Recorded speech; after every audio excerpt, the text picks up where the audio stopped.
Even our nightmare beasts pause, but this human didn't move an inch. Asterisk. The metal corridors of the Zephyrian battleship hummed with alien energy as Captain Thorne dragged his bleeding leg behind him. The human soldier had been fighting for 3 days straight when the massive alien vessel finally captured his damaged escape pod. His uniform was torn, his face covered in dirt and sweat, but his eyes remained steady and calm. General Crixus towered over him in the detention bay. The alien commander stood 8 feet tall with purple skin that seemed to shimmer under the harsh lights. His forearms moved with deadly grace, each one ending in razor-sharp claws that could cut through steel. Behind him stood his elite guard, the Shadowborn warriors, each one trained to kill without mercy. "Human," Crixus spoke in perfect English, his voice like grinding stone, "you have caused us much trouble. Your small ship destroyed 3 of our fighters before we caught you." Thorne said nothing. He sat on the cold metal floor, hands bound, behind his back, looking straight ahead. His breathing was slow and controlled, as if he was sitting in a peaceful garden instead of an alien prison. "I asked you a question," Crixus growled, leaning closer. His breath smelled like sulfur and death. "How did one human pilot defeat 3 of our best warriors?" Still, Thorne remained silent. One of the guards stepped forward, raising his plasma weapon. The air crackled with energy as the weapon charged up, ready to fire. But Thorne didn't flinch. He didn't even blink. Crixus raised his hand, stopping the guard. Something about the human's calmness disturbed him. In all his years of war, he had never seen a prisoner so completely unmoved by fear. Even the bravest warriors would show some sign of terror when faced with the Shadowburn. "Take him to the fear chamber," Crixus ordered. "Let's see how brave he really is." The fear chamber was a place of nightmares. It was a circular room with walls made of black metal that seemed to absorb light. Strange symbols glowed with sickly green light, and the air itself felt heavy with dread. This was where the Zephyrians broke their prisoners, where they turned warriors into whimpering children. Thorne was chained to a chair in the center of the room. Around him, holographic images began to appear. They showed his worst memories, his deepest fears, his most painful moments. The death of his family, the loss of his home planet, the screams of his fallen comrades. But as the nightmares played, out around him, Thorne's expression never changed. Hours passed. The images became more intense, more terrifying. The air filled with the sounds of war, of death, of suffering. But Thorne sat like a statue, unmoved by it all. General Crixus watched from the observation deck, his confusion growing. "Increase the intensity," he ordered the technician beside him, not the technician. A small gray alien with large black eyes shook his head nervously. "Sir, we're already at maximum power. Any more, and we risk damaging the equipment." "Then bring in the Void Beast," Crixus said quietly. The technician's eyes went wide with terror. "Sir, the Void Beast has never failed to break a prisoner." "Are you certain?" Crixus nodded grimly. The Void Beast was their ultimate weapon of fear. It was a creature born from the darkest corners of space, a being that fed on terror itself. Its very presence could drive even the strongest minds to madness. The lights in the fear chamber dimmed as a new presence entered. The temperature dropped so quickly that frost began to form on the walls. A shadow moved in the darkness, something that was not quite solid, not quite real. It whispered in languages that predated civilization, speaking words that could break minds and shatter souls. The Void Beast approached Thorne slowly, savoring the moment. Its form shifted and changed, becoming every nightmare, every fear, every terror that had ever existed. It reached out with tendrils of pure darkness, ready to consume the human's mind. But Thorne simply looked at it and smiled. The Void Beast stopped. For the first time in its existence, it felt something it had never experienced before. The creature that fed on fear was afraid. The observation deck fell silent as the void beast retreated into the shadows. General Crixus stared in disbelief at the human who had just done the impossible. Around him, his officers whispered in their native tongue, their voices filled with shock and confusion. Dr. Xyloth, the ship's chief scientist, approached Crixus with trembling hands. The elderly alien's usually calm demeanor was shattered. General, in all my years of study, I have never seen the void beast retreat. This human, there is something different about him. Crixus watched as Thorn was escorted back to his cell. The human walked with the same calm confidence he had shown from the beginning. His guards, elite Shadowborn warriors, who had never known fear, kept their distance from him. Run a full biological scan, Crixus ordered. I want to know everything about this human. The medical bay of the Zephyrian ship was a marvel of alien technology. Scanners that could peer into the very atoms of a being hummed with power as they examined Thorn. He lay on the examination table, completely relaxed, as if he was taking a nap rather than being studied by his captors. Dr. Xyloth operated the controls with practiced precision. His physical structure is completely normal for a human, he reported. Heart rate, brain activity, hormone levels, all within expected parameters. Then explain what happened in the fear chamber, Crixus demanded. I cannot, Xyloth admitted. According to these readings, he should have been reduced to a gibbering wreck within minutes. The void beast's presence alone should have driven him insane. Lieutenant Vex, Crixus's second-in-command, stepped forward. The young officer had been present during the interrogation, and his usual confidence was gone. General, there are rumors spreading through the ship. The crew is saying that this human carries something dark inside him, something that even our nightmares fear. Crixus turned to face his lieutenant. Superstition and fear, nothing more. Is it? Vex asked. I've served under you for 10 years. Fought in 100 battles. I've seen you face down entire armies without hesitation. But when you looked at that human, I saw something in your eyes I've never seen before. Doubt. The general's forearms clenched into fists. Continue the scans. There must be something we're missing. Hours passed as the alien scientists probed every aspect of Thorn's biology. They found nothing unusual, nothing that would explain his immunity to fear. But Dr. Xyloth noticed something strange in the quantum readings. General, he called out, his voice filled with excitement and terror. I've found something. The human's quantum signature.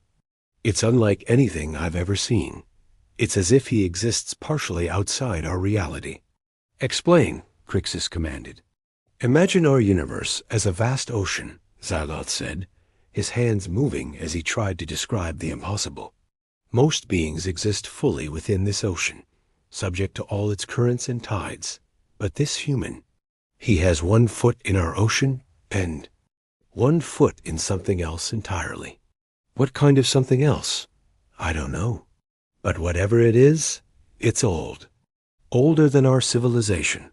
Older than the stars themselves. And it's aware. As if summoned by their discussion, Thorn's eyes opened.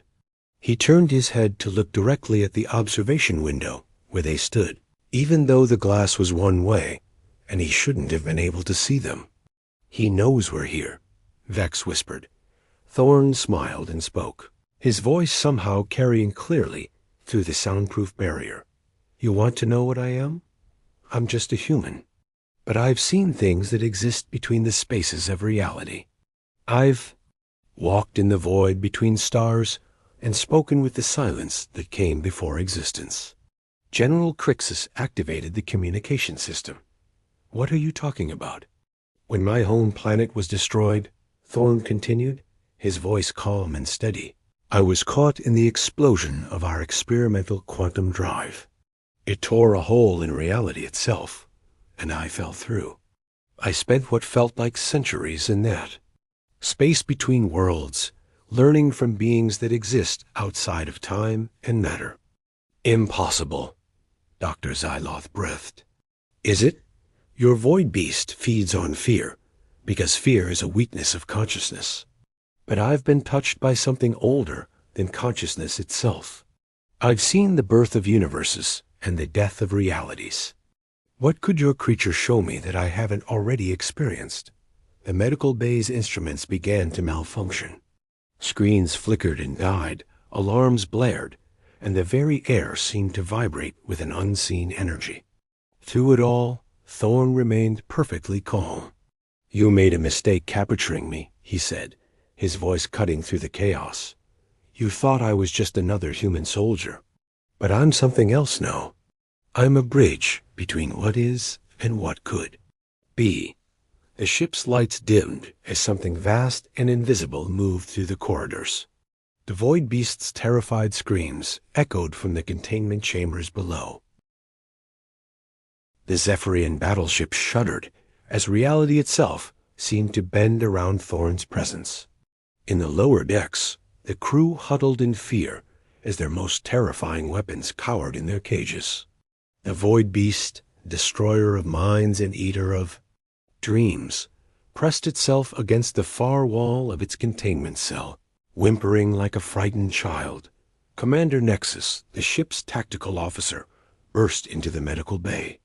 His usually pristine uniform was disheveled, and his 3 eyes were wide with panic.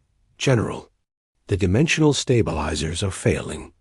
Whatever that human is doing, it's tearing holes in space-time itself. Crixus turned to Dr. Zyloth. How is this possible? I don't think he's doing anything consciously, the scientist replied, his voice filled with awe and terror. I believe his presence is simply incompatible with our reality.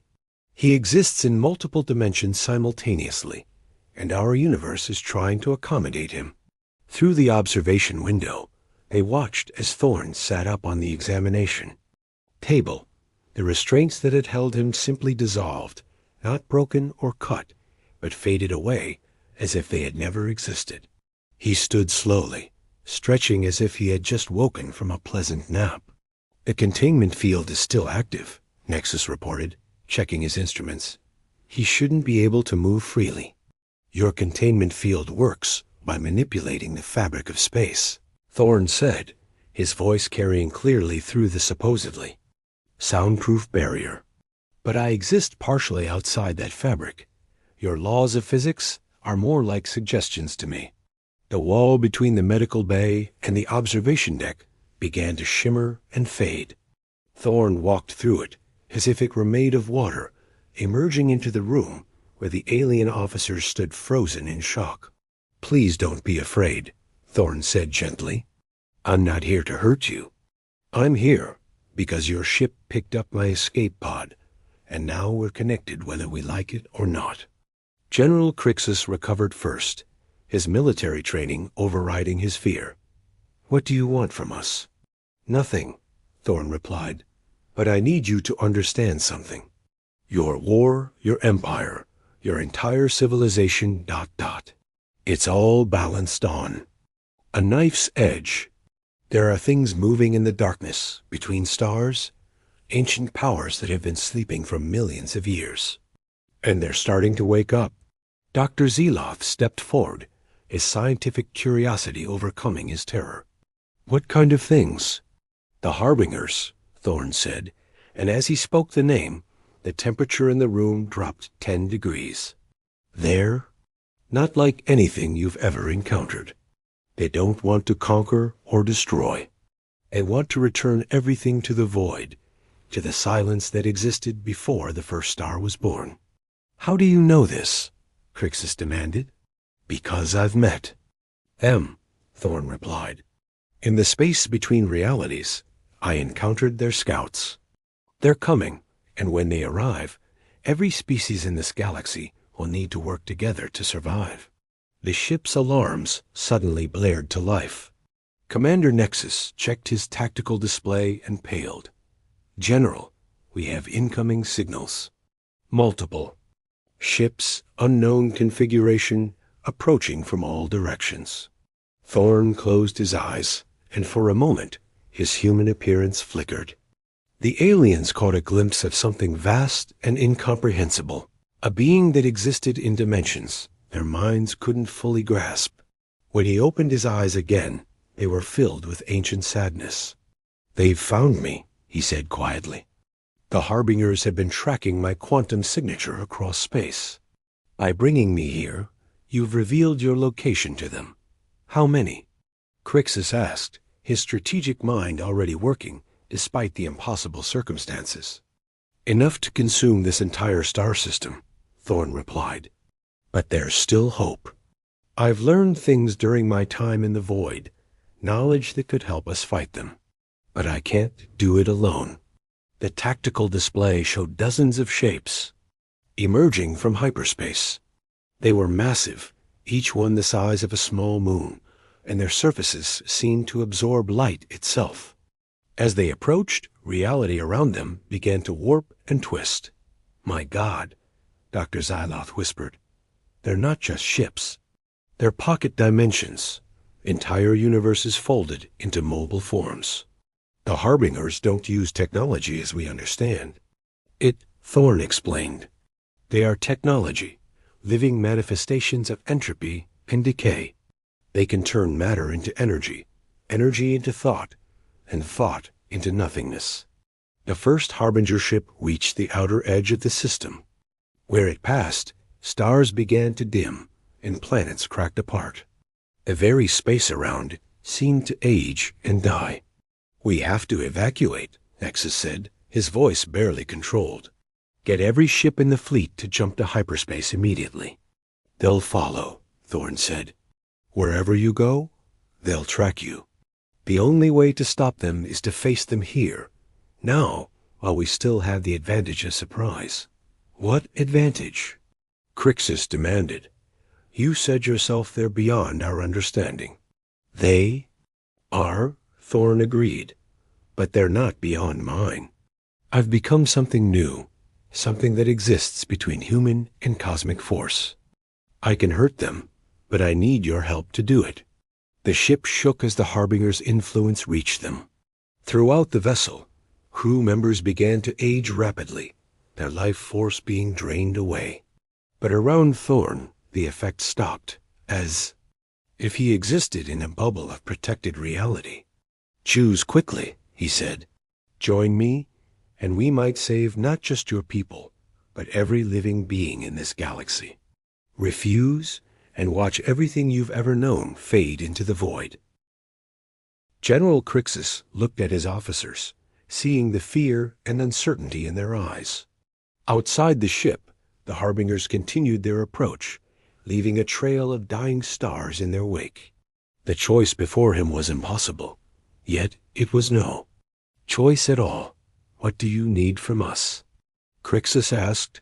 Thorn smiled, and for the first time since his capture, it was a genuinely warm expression. "I need you to trust me, and I need your ship's quantum core. The Harbingers exist partially outside normal spacetime, but they still need anchor points in our reality. I can use your technology to create a resonance field that will force them fully into our dimension." "And then?" Dr. Xyloth asked. "Then we hit them with everything we have," Thorn replied. "But first, we need to level the playing field." Commander Nexus was already working at his console.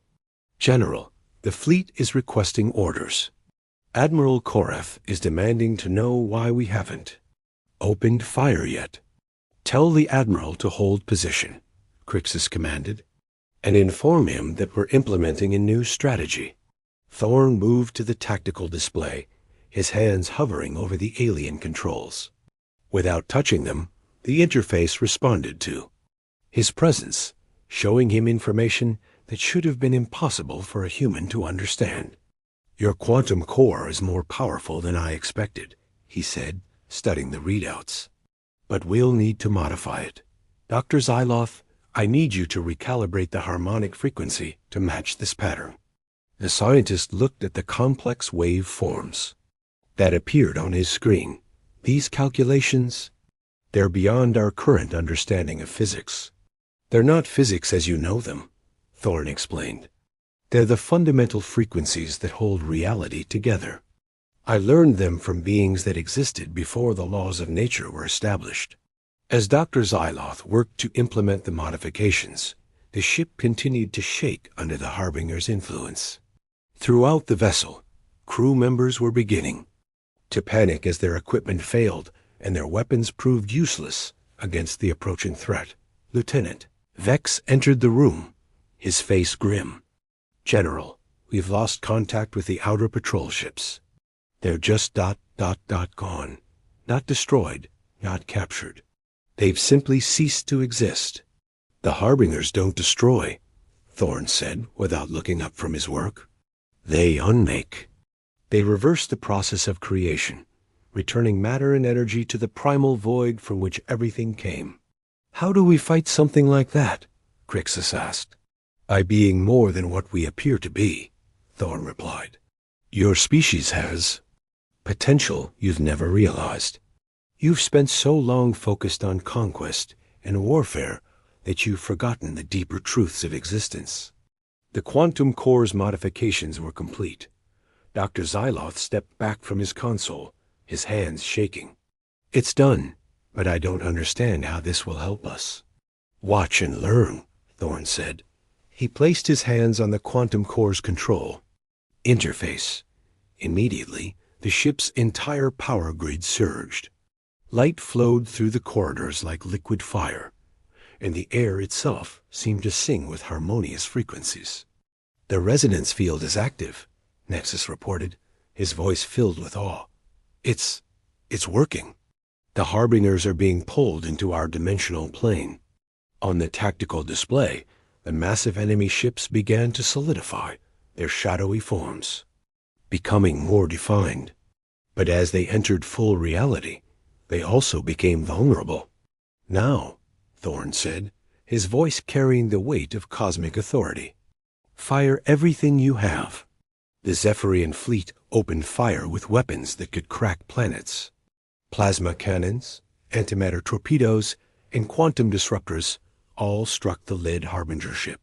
For the first time in millions of years, the ancient entities felt pain that the Harbinger retaliated, sending out waves of pure entropy that aged entire sections of space by billions of years. But Thorne's resonance field held, protecting the fleet from the worst of the assault. It's working, Nexus shouted. We're actually hurting them. But their victory was short-lived. The remaining Harbinger ships began to merge, combining their forms into a single massive entity that dwarfed even the largest star. Its presence alone began to unravel the fabric of reality around it. They're adapting, Thorne said, his expression growing serious. They're combining their consciousness into a single focused will. This is what destroyed the civilization that created me. Created you? Crixus asked. The quantum explosion that transformed me wasn't an accident, Thorne explained. It was a desperate attempt by a dying species to create a weapon that could fight the Harbingers. They failed, but they succeeded in creating something else. They created hope. The merged Harbinger entity began to move toward the fleet, its form so massive that it bent space-time around it. Stars were pulled from their orbits, and entire planets were compressed into singular points of infinite density. We need to evacuate, Vex said, his voice barely controlled. The fleet can't survive this. No, Thorne said firmly.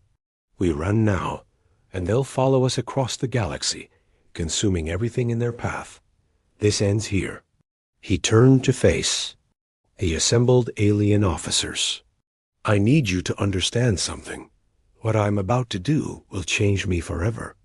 I've been holding back, trying to remain human. But to defeat this entity, I need to become something else entirely. What are you talking about? Crixus demanded. I'm going to merge with your ship's consciousness, Thorne said. Together, we'll become something new, something that can match the Harbinger's power. The ship's I, which had been silent throughout. The encounter suddenly spoke through the communication system. "I am ready, Bridgewalker.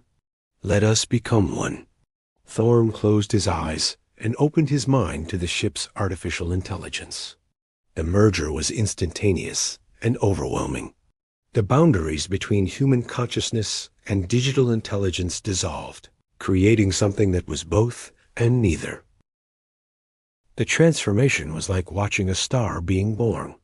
Thorn's human form began to glow with an inner light that grew brighter and brighter until it filled the entire bridge. But this was not the destructive fire of a weapon. It was the creative force of life itself, the energy that had sparked the first consciousness in the universe. General Crixus and his officers watched in awe as their ship began to change around them. The metal walls became fluid, flowing like liquid silver. The corridors expanded and contracted like breathing passages. The entire vessel was becoming something alive, something that existed in multiple dimensions simultaneously. "The merger is complete," Thorn's voice echoed through the ship, but it was different now, deeper and more resonant. "I am human and machine, flesh and data, matter and energy. I am what the Harbingers fear most, evolution itself." The merged entity that had been the Harbinger fleet continued its approach, but now it hesitated. For the first time in its ancient existence, it sensed something that might be its equal. "What are you?" The Harbinger's voice was like the whisper of dying galaxies, carrying the weight of eons. "I am what you sought to prevent," Thorn replied. "I am the next step in the evolution of consciousness. Your kind tried to return everything to the void because you feared what would come after you. But life finds a way. Intelligence adapts. And now, I am here." The battle that followed was unlike anything that had ever occurred in the known universe. It was not fought with weapons or technology, but with pure will and the fundamental forces of creation and destruction. The Harbinger entity unleashed waves of entropy that could age entire star systems. But Thorn countered with bursts of creative energy that sparked new stars into existence. Dr. Zyloth monitored the conflict from Foz. His station, his instruments barely able to comprehend what they were detecting. "The energy readings are off the scale," he reported. "They're not just fighting each other. They're rewriting the laws of physics around them." "Who's winning?" Crixus asked, though he wasn't sure he wanted to know the answer. "I don't think winning or losing applies here," Zyloth replied. "They're too evenly matched. This could go on forever." But Thorn had other plans. Deep within the merged consciousness that he had become, he reached out to something that the Harbingers had never encountered before: the collective will of every living being in the galaxy. "I need your help," he broadcast across space-time, his message reaching every planet, every space station, every thinking mind in the galaxy. "Not your weapons or your technology. I need you to remember what it means to be alive." The response was immediate and overwhelming.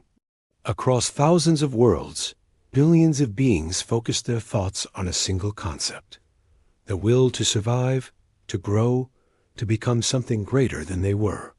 Humans dreaming of distant stars, Zephyrians planning their next conquests, countless other species all united in their refusal to surrender to the void. That collective will flowed through Thorn like a river of pure determination. He felt the hopes and dreams of every living being in the galaxy, their love, their fear, their desperate desire to continue existing. And with that power, he struck back at the Harbinger entity. The attack was not physical, but metaphysical. Thorn reached into the very core of the Harbinger's being and showed it, something it had never seen before: the beauty of imperfection, the joy of growth, the wonder of change. He showed it that the void it sought to create was not peace but death, not perfection but emptiness. The Harbinger entity recoiled, its ancient certainties shaken. For millions of years, it had believed that existence was a mistake, that consciousness was an aberration that needed to be corrected. But now, faced with the combined will of an entire galaxy, it began to doubt. "You offer chaos," the Harbinger said, its voice now uncertain. "Change leads to suffering. Growth leads to conflict. Better to return to the peaceful void." "Suffering is the price of existence," Thorn replied. "But so is joy, so is love, so is the chance to become something greater than what we were. You've spent so long in the void that you've forgotten what it means to be alive." The battle reached its climax as both entities poured everything they had into one final exchange. The Harbinger unleashed the full power of entropy, trying to unmake not just Thorn, but the entire concept of existence itself. But Thorn met it with the combined life force of countless worlds, the creative energy of 1,000,000,000 dreams and hopes. The collision of these forces created a new type of explosion, one that spread not destruction, but transformation.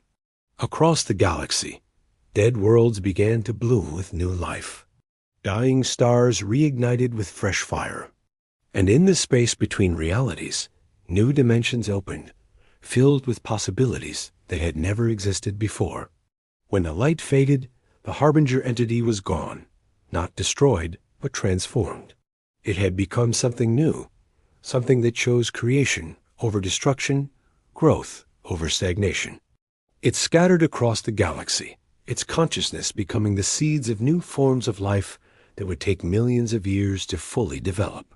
Thorn's merged form began to fade as well, the intense energy that had sustained him during the battle finally depleting. But he was not dying. He was returning to a more stable state, one that could exist in normal spacetime. "Is it over?" General Crixus asked as the ship's systems returned to normal. "This battle is over," Thorn replied, his voice now purely human again. "But the war against entropy, against the forces that would reduce everything to nothingness, that war continues. It's the war that every living being fights simply by choosing to exist." He looked out at the stars, which seemed brighter now, filled with new possibilities. "Your species, mine, and all the others, we're all part of something bigger now. The Harbingers weren't evil. They were just afraid of change. But we've shown them that change doesn't have to mean destruction.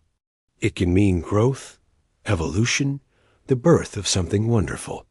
As the Zephyrian fleet prepared to return home, carrying news of their impossible victory, Thorn stood on the bridge, looking out at the transformed galaxy. He was still human, but he was also something more, a bridge between what was and what could be. And in that role, he would help guide the countless species of the galaxy toward a future that none of them could yet imagine, but all of them would help create together.